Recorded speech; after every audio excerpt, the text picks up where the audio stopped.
On board the Abraham Lincoln. Captain Farragut was a good sea captain. His ship and he were one.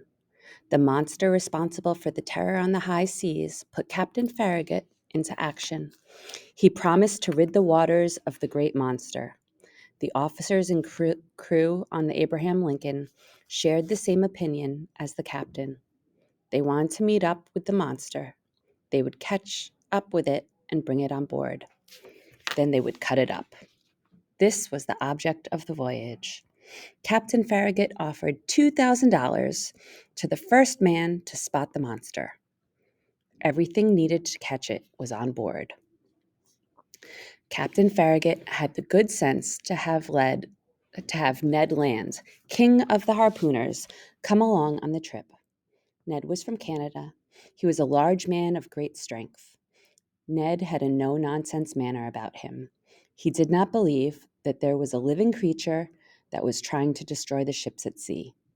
Ned made no secret of the fact to anyone he talked to on board the ship. Professor Aronnax believed that Captain Farragut had made a wise move to bring Ned Land along. He was indeed strong and able to handle whatever lay ahead of them. Such a person was good to have around. 3 weeks at sea had passed. The Abraham Lincoln was headed for the Pacific Ocean. The days had been long and dull. Seated on the deck of the ship, Professor Aronnax and Ned talked. Professor Aronnax offered his opinions. "Have I not talked you into believing such a great creature does live in the ocean?" asked the professor. "He made me believe there are strong creatures living at the bottom of the sea," answered Ned. "But that could not have done the damage it did to the Scotia." Ned still refused to believe anything living could have done that kind of damage to the Scotia.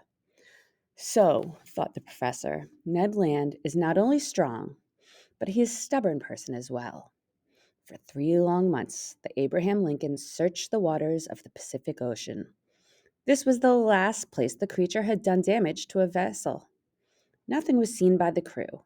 No creature, no wounded ships, only miles and miles of ocean. The voyage had failed to discover anything in all that time. So far, the trip had been dull. The mood of the crew on the Abraham Lincoln changed. The men were angry that they had believed in the monster. Some felt they had been fools to believe that there could ever have been one.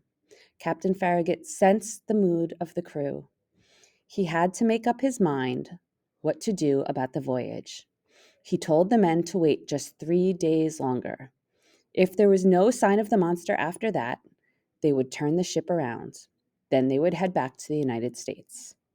The mood of the ship's crew changed after hearing this. The men took up their interest in searching for the monster again. 2 days passed, nothing in sight. On the last day before they were giving up their search and heading for home, something happened. Ned Land was standing on deck. Everything was very still. He sighted something in the distance. Suddenly, Ned's voice was heard, loud and clear. "Look, the thing we've been searching for is out there." At this cry, the crew ran to where Ned was standing. The object was in sight for all to see. Beneath the surface of the water was a large black object. A great light was coming from it. The light was so bright it hurt the crew's eyes to look at it. "Look, look," cried Professor Aronnax. "It's going backwards." Then the object changed its direction again. It was heading right for the Abraham Lincoln, as if to destroy it. Captain Farragut turned the ship away from the object. It seemed to be coming right at the ship, but as it got near, it stopped suddenly. Then the lights went out, and all was dark. The object disappeared beneath the surface of the water. The crew of the Abraham Lincoln fired cannonballs at the great monster. The cannonballs bounced right off of it. Ned Land threw a harpoon at the creature. A loud ringing noise was heard. It seemed to have hit something hard.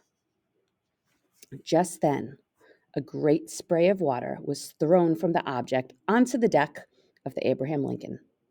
There was a great crash. No one could hold on to anything on the deck of the ship. The water made it difficult. Seconds later, Professor Aronnax was thrown overboard. He found himself in the middle of the Pacific Ocean.